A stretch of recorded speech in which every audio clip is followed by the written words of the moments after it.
Hello everyone, welcome to important questions. आज हम previous year questions continue करेंगे JEE Mains के। Question number first, a proton and an alpha particle with their masses in the ratio of 1:4 and charges in the ratio of 1:2 are accelerated from rest through a potential difference V.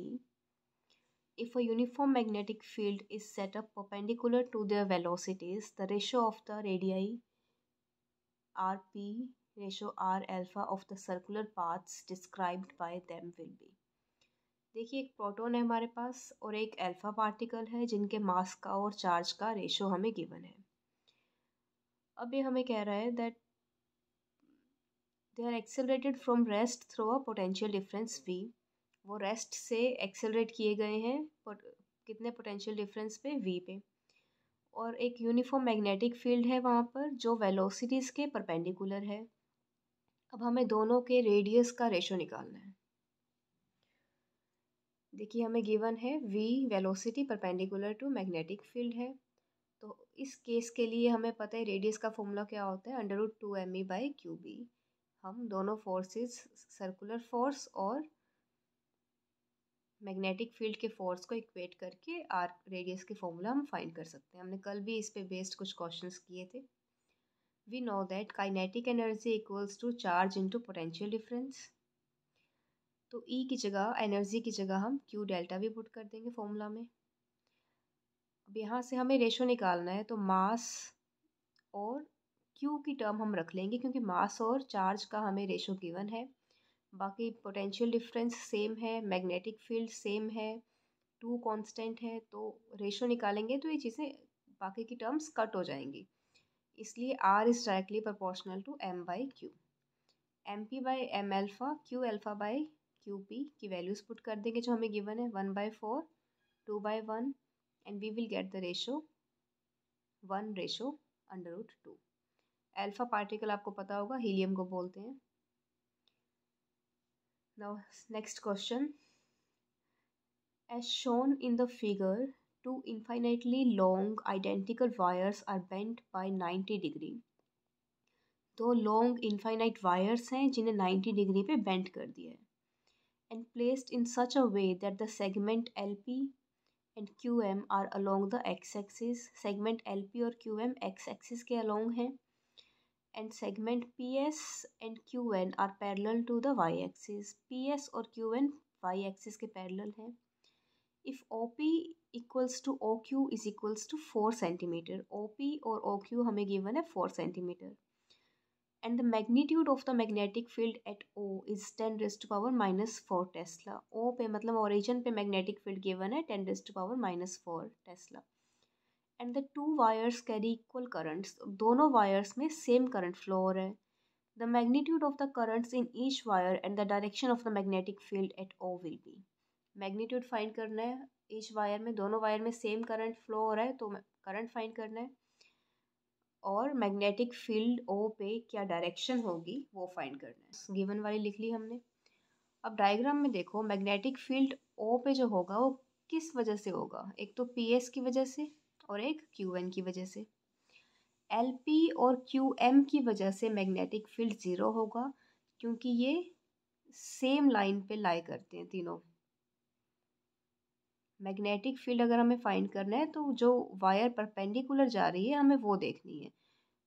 इनके बीच का angle zero है, मतलब same line पे लाई करते हैं, जो उन जिस पॉइंट पे मैग्नेटिक फील्ड निकालना है उस पॉइंट के अलोंग जो वायर्स होती हैं उनकी वजह से मैग्नेटिक फील्ड हमेशा ज़ीरो होता है। जो परपेंडिकुलर या किसी एंगल पे होती हैं उन पे हम मैग्नेटिक फील्ड फाइंड करते हैं। तो मैग्नेटिक फील्ड गिवन है ड्यू टू, अब magnetic field due to semi infinite wire क्या होता है, μ0I/2πd। अब ये वायर सेमी इनफाइनाइट है, PS जो है, तो μ0I/4πd, μ0I/4πd। दोनों के OP और OQ हमें गिवन है सेम है, दोनों में करंट फ्लो हो रहा है वो भी सेम है, तो हमने तो सेम टर्म्स आ गई।